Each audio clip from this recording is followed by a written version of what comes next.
आज हम लोग करने वाले हैं क्वेश्चन नंबर 44। ये क्वेश्चन वैसे तो बहुत इजी है, एक बेसिक से कॉन्सेप्ट से ये सॉल्व हो जाएगा, लेकिन फिर भी हम लोग इसको सॉल्व करेंगे और एज यूजुअल जैसे हम लोग पहले इसको पढ़ेंगे, समझेंगे, एनालाइज करेंगे, तभी इसको सॉल्व करने की कोशिश करेंगे। राइट, तो चलो फिर हम लोग क्वेश्चन अपना पढ़ना स्टार्ट करते हैं। हमारा क्वेश्चन कहता है a wheel rotates around a stationary axis so that rotation angle phi varies with time as phi equals to 80 square where a is this much। a constant हो गया इसका मतलब, ठीक है। हमारे पास एक व्हील है जो एक स्टेशनरी एक्सिस के अबाउट रोटेट कर रहा है और उसका एंगल ऑफ रोटेशन टाइम के फंक्शन के रूप में हमको दिया हुआ है।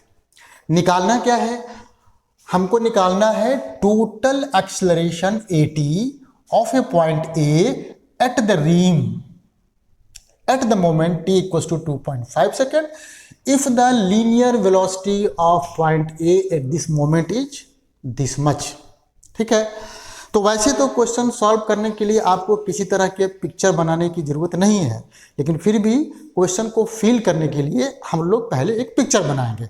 राइट, तो चलो ये मान लो तुम्हारा व्हील है और एक्सिस तो दिया ही नहीं है, तो हमने जो है कोई भी एक एक्सिस ले लिया। जैसे मान लीजिए ये वाला हमारा एक्सिस है, ये एक्सिस है, ठीक, हमने नाम दे दिया एक्सिस ऐसे।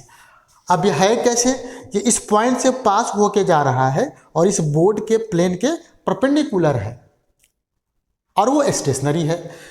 इसका मतलब ये है कि मेरा जो ये व्हील है वो कुछ ऐसे है ना, ऐसे रोटेट कर रहा है। अच्छा, ये जो हमने यहाँ पे एक्सिस लिया है और व्हील को ऐसे रोटेट कराया है, सिर्फ और सिर्फ क्वेश्चन को फील करने के लिए है। आप चाहें तो इस एक्सिस को कहीं भी ले सकते हो।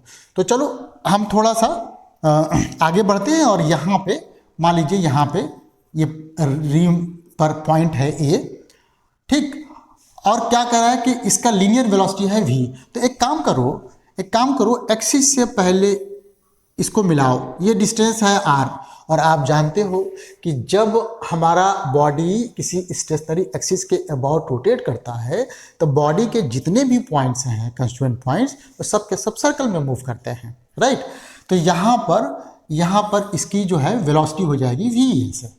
ठीक है, यहाँ तक क्लियर। और ऑब्वियसली ये 90 डिग्री का एंगल होगा, और अगर मैं कहूँ कि इसका एंगुलर वेलोसिटी ओमेगा है तो मेरे लिए V equals to R omega एक बेसिक सा है ना, एक बेसिक इक्वेशन पहले से दिया रहता है। चलिए अब एक काम करें, हम एक काम करें, पहले हम निकालें ओमेगा। तो ओमेगा के लिए मेरे पास फार्मूला होता है d phi by d t. Phi तुम्हारा कितना दिया हुआ है, फाई दिया है AT square by d t, ये हो गया आपका 2AT। आप निकालो अल्फा निकालोगे तो ये आपका सिंपली हो जाएगा 2A। एक इंफॉर्मेशन, दूसरा इंफॉर्मेशन। अब हम निकाले क्यों, हम देखिए इसलिए निकाले कि जब मेरा बॉडी ऐसे मूव करेगा तो इस पर जो भी एक्सेलरेशन लगेगा उसके दो कंपोनेंट्स होते हैं। एक तो सेंटर की तरफ डायरेक्टेड होता है, क्योंकि हमारा जो पॉइंट है, ये पॉइंट जो कि सर्कल में मूव कर रहा है, तो एक सेंटर की तरफ डायरेक्टेड सेंट्रीपिटल एक्सेलरेशन होता है, जिसको इस बुक में है ना जनरली नॉर्मल एक्सेलरेशन कह रखा है। और अगर इस बॉडी का स्पीड बढ़ रहा है या घट रहा है तो टैंजेंट के अलोंग एक एक्सेलरेशन होता है AT। टोटल एक्सेलरेशन कितना हो जाएगा, टोटल एक्सेलरेशन इन्हीं दोनों का वेक्टर सम हो जाएगा, ये ऐसे है ना AT। तो बेसिकली हमको क्या करना है, हमको AC निकालना है, हमको AT निकालना है और दोनों का वेक्टर सम कर देना है। दोनों के बीच का एंगल 90 डिग्री है ही है, तो बहुत आसान सा क्वेश्चन है। तो सबसे पहले मैं AT निकालूं। देखिए AT इक्वल्स टू कितना होता है, alpha into R। Very good. अच्छा, AC कितना होता है, AC होता है ओमेगा स्क्वायर इंटू R। ये भी वेरी गुड कह लीजिए आप। अच्छा, इसको तीसरा कह दो, इसको चौथा कह दो इन्फॉर्मेशन। अब क्या करना है, अगर मैं अल्फा की बात करूं 2A गिवन है, ओमेगा की बात करूंगा तो ओमेगा भी हमको यहाँ पे गिवन है, क्योंकि टाइम दिया है, A दिया है, तो निकल गया।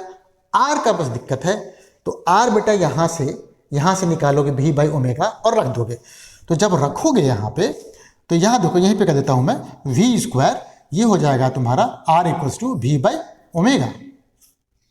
ऐसे कुछ हुआ। तो ये देखिए, ये और ये कट गया आपका। यहाँ चले आइए, यहाँ पर यहाँ पे हो जाएगा a t equals to alpha, alpha मतलब कि 2a, आर, आर मतलब कि v बाई ओमेगा, जैसे अभी लिखा है हमने इसे, राइट।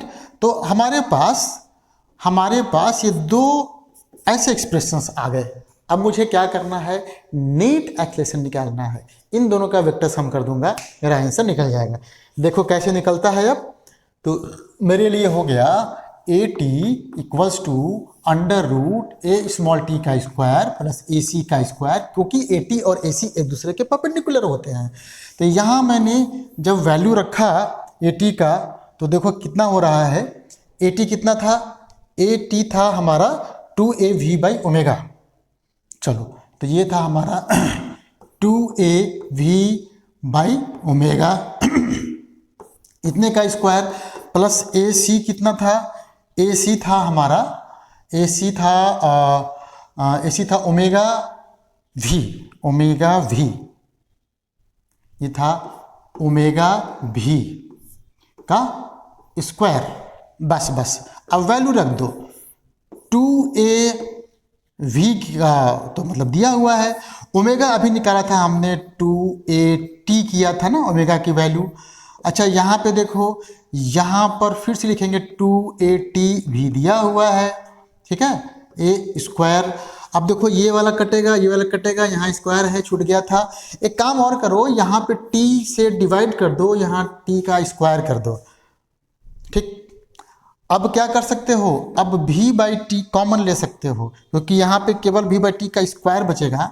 तो जब तुम कॉमन लोगे तो v बाई टी हो जाएगा, यहाँ बचेगा 1, यहाँ क्या बचेगा, यहाँ आपने कॉमन ले लिया है 4a square t to the power 4 हो गया, टी टू द पावर 4 हो गया। देखिए, तो यही हमारा टोटल एक्सेलरेशन का है ना एक्सप्रेशन आ गया। इसमें आपको v की वैल्यू दे रखा है, t की वैल्यू दे रखा है, a की वैल्यू दे रखा है।